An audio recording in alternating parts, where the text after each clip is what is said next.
यहां पर जो आपने Z ट्रांसफॉर्म लिखा है, Z ट्रांसफॉर्म का जो इक्वेशन आपने लिखा है, उस इक्वेशन का अब हम यूज सीख लेते हैं। बेसिकली हम यहां पर एक सिंपल सा एग्जाम्पल लेते हैं और उस इक्वेशन के यूज देखते हुए हम साथ ही साथ आरओसी को भी डिफाइन करते हैं, रीजन ऑफ कन्वर्जेंस को भी हम डिफाइन कर लेते हैं। ठीक है, तो बेसिकली मान लीजिए आपको यहां पर एक एग्जाम्पल लिखा हुआ है। एग्जाम्पल में आपको बोला है कि आप un का जेड ट्रांसफॉर्म निकालिए। दैट मीन्स आपको xn दिया हुआ है, un आपको बोला है xz निकालने के लिए। तो जब आप xz निकालने के लिए जाएंगे तो देखिए आपको फॉर्मूला सिंपल सा पता है। xz आपका होता है summation n equal to minus infinity से प्लस इंफिनिटी xn z की पावर माइनस n। ठीक है, देखिए आप भी जब कोई नया फॉर्मूला देखते हैं तो उस फॉर्मूले को हर एक क्वेश्चन में प्रैक्टिस के टाइम पे लिखिए, जरूर लिखिए। उससे क्या होता है, उस फॉर्मूले को यूज करने के हम हैबिट में आ जाते हैं, वो फॉर्मूला में ऑटोमेटिक याद हो जाता है, हमें रटना नहीं पड़ता।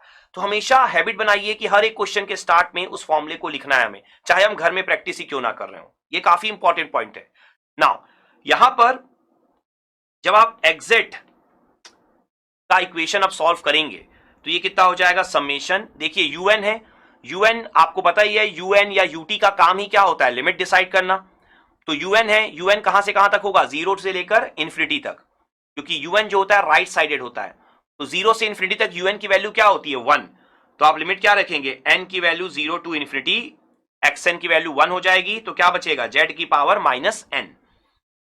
इसे अगर आप थोड़ा सा ओपन कर दें समेशन को, तो n की वैल्यू 0 कितना होगा, 1, n की वैल्यू 1 जेड इनवर्स, n की वैल्यू 2 जेड माइनस 2, n की value 3 Z minus 3 and so on. कहां तक जाएगा, पूरा अप टू इन्फिनिटी तक, जेड की power minus infinity. Means total आपके इनफाइनाइट नंबर ऑफ टर्म्स होंगे। ये इंपॉर्टेंट पॉइंट है, हमें लास्ट टर्म से कोई मतलब नहीं है, हमें मतलब है कि टोटल इन्फिनिटी टर्म है। और हमें एक और पॉइंट से यहां पर मतलब है, वो ये है कि ये सीरीज कौन सी है, ये सीरीज है आपकी जीपी सीरीज। हमने बहुत बार एनालिसिस किया हुआ है प्रीवियस लेक्चर्स पे। तो जीपी सीरीज कैसे आइडेंटिफाई करते हैं, second term divide by first term कितना है, Z inverse, third term divide by second term, ये भी कितना होगा, जेड की पावर माइनस 1। तो आप देख सकते हैं कि second term divide by first term या third term divide by second term या fourth term divide by third term, सभी रेशियोज आपके क्या है, सेम है। इसका मतलब आपकी सीरीज कौन सी है, जीपी। तो जीपी सीरीज के लिए इनफाइनाइट टर्म का समेशन ऑलरेडी हमने लर्न किया हुआ है, क्या होता है हमारा, a अपॉन 1 माइनस आर। ए क्या होता है हमारा फर्स्ट टर्म, आर हमारा क्या होता है कॉमन रेशियो। तो एक्स जेड कितना हो जाएगा हमारा, ए फर्स्ट टर्म क्या है 1, 1 माइनस कॉमन रेशियो अभी अभी हमने कैलकुलेट किया है, जेड की पावर माइनस 1। तो ये आपका आंसर आ जाएगा एक्स जेड का। इसे आप चाहें तो जेड इनवर्स को जेड के फॉर्म में भी लिख सकते हैं। तो आप कैसे लिख सकते हैं, 1 अपॉन 1 माइनस 1 बाई जेड। तो ये कितना हो जाएगा आपका एलसीएम लेने के बाद, ये हो जाएगा 1 upon Z minus 1 divided by Z. तो ये आपका एक्जेड आ जाएगा z अपॉन जेड माइनस 1। तो ये हमारा काफी इंपॉर्टेंट कंक्लूजन है, इंपॉर्टेंट फॉर्मूला है un का जेड ट्रांसफॉर्म। तो un का जेड ट्रांसफॉर्म हमारा होता है z अपॉन जेड माइनस 1। तो भले ही हमने यहां पर एग्जाम्पल के थ्रू इसे कंसीडर किया है, लेकिन ये एक बहुत ही इंपॉर्टेंट आपका रिजल्ट है un का जेड ट्रांसफॉर्म, इसे आपको हमेशा माइंड में रखना है। हमने यहां जो एग्जाम्पल लिया है वो बेसिकली दो रीजन से लिया है। एक तो हम जेड ट्रांसफॉर्म का बेसिक फॉर्मूला यूज करना सीख जाए, दूसरा हम आरओसी को सीख पाए, आरओसी को डिफाइन कर पाए, जैसा हमने लाप्लास में किया था। तो देखिए जैसा हमने लाप्लास में स्टडी किया था कि आरओसी के लिए सबसे पहले आपको पोल्स देखने होते हैं। तो यहां पर आप देख लीजिए पोल्स क्या है, पोल्स हमें पता है डिनोमिनेटर से मिलते हैं। तो अगर आप पोल देखेंगे तो पोल क्या है आपका, z इक्वल टू 1 है। तो यहां पर आरओसी सेम कंसेप्ट है, कोई चेंज नहीं है। आपको पता है कि यूएन मींस कॉजल सिग्नल है, कॉजल सिग्नल के लिए आरओसी आपको क्या लिखनी है, आरओसी आपको लिखनी है ग्रेटर देन। तो ग्रेटर देन पोल वैल्यू। तो आरओसी को हमने किससे डिफाइन किया हुआ है, आर से, मॉड ऑफ जेड। तो आप चाहें तो मॉड ऑफ जेड लिखें, चाहें तो आप आर लिखें, दोनों का मीनिंग सेम है। तो आर ग्रेटर देन 1, ये आपकी हो जाएगी आरओसी। एग्जैक्ट सेम डेफिनेशंस हैं जो आपने स्टडी की हैं लाप्लास ट्रांसफॉर्म में, क्लियर अच्छे से। तो यहां पर आपने आरओसी लिख ली।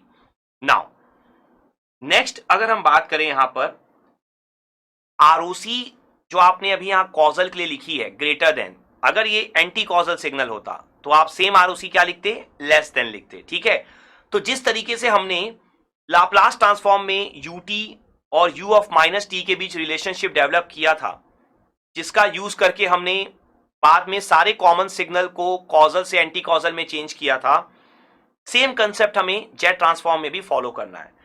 तो अब हम यहां पर यूएन का निकाल लेने के बाद यू ऑफ माइनस एन या एंटी कॉजल पार्ट का जेट ट्रांसफॉर्म कैलकुलेट करेंगे। तो उसे लर्न करने के लिए हमें दो बहुत इंपॉर्टेंट प्रॉपर्टीज की नीड होगी, जो प्रॉपर्टीज मैं आपको पहले यहां पर बता देता हूं, उसके बाद फिर हम एंटी कॉजल पार्ट का जेट ट्रांसफॉर्म कैलकुलेट कर लेंगे। सो आई होप आपको ये जो फॉर्मूला है वो बहुत अच्छे से क्लियर हो गया होगा कि इस फॉर्मूले का इस्तेमाल आपको कैसे करना है, और ये यूएन का जेट ट्रांसफॉर्म आपको समझ में आ गया होगा। Let's have a quick knowledge check.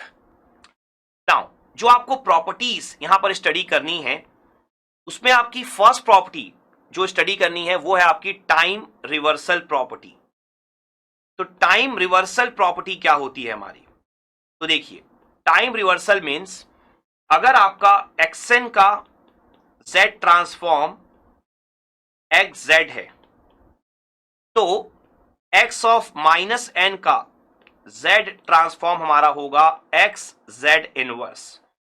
That means अगर n की जगह आप माइनस एन पुट कर रहे हैं तो z की जगह 1/z आपको पुट करना होगा z डोमेन में। ठीक है, नाउ जैसे मैंने बोला आपको दो प्रॉपर्टी की नीड होगी, तो सेकेंड प्रॉपर्टी की जो आपको नीड है वो है टाइम शिफ्टिंग प्रॉपर्टी। देखिए चाहे आप डिस्क्रीट की बात करें चाहे आप कंटिन्यूअस की बात करें, टाइम मीन्स कंटिन्यूअस में t, डिस्क्रीट में n। ठीक है, दोनों को टाइम ही बोलते हैं, एक आपका डिस्क्रीट टाइम एक आपका कंटिन्यूअस टाइम। तो यहां पर अगर आप देखें टाइम शिफ्टिंग मींस अगर आप एक्सएन का जेड ट्रांसफॉर्म एक्स जेड लेते हैं तो X N plus minus N nought का जेड ट्रांसफॉर्म हमारा क्या हो जाएगा, जेड की power plus minus N nought X Z. ठीक है, तो इस तरीके से आप यहां पर टाइम शिफ्टिंग प्रॉपर्टी का यूज कर सकते हैं।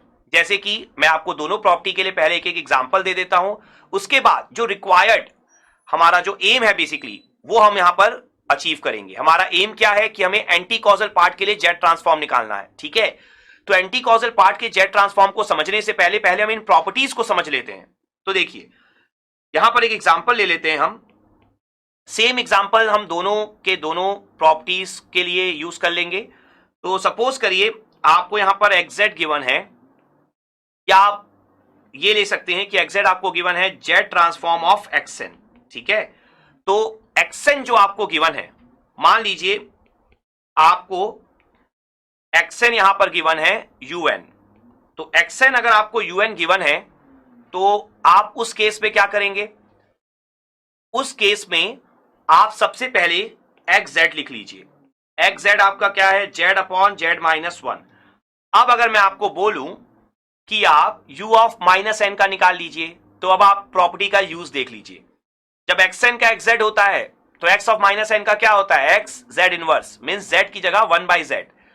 तो बस अगर एक्स एन का un है तो X of minus N means u of minus N का z ट्रांसफॉर्म, un का क्या था, z upon z minus one, तो u ऑफ माइनस एन का क्या होगा, z inverse minus one.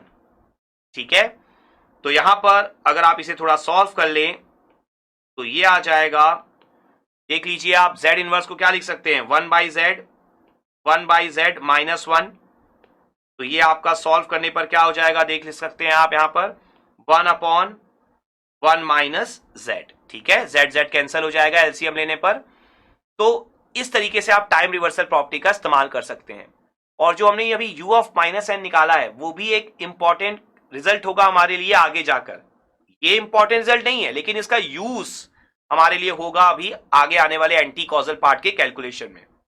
Now अब सेकेंड प्रॉपर्टी की अगर मैं बात करूं टाइम शिफ्टिंग प्रॉपर्टी की, तो मान लीजिए अगर आपको लिखा होता सेम कंसेप्ट कि आप u ऑफ n प्लस 1 का z ट्रांसफॉर्म लिखिए, तो आप उस केस में क्या करते, un का आपको पता है z अपॉन z माइनस 1 है।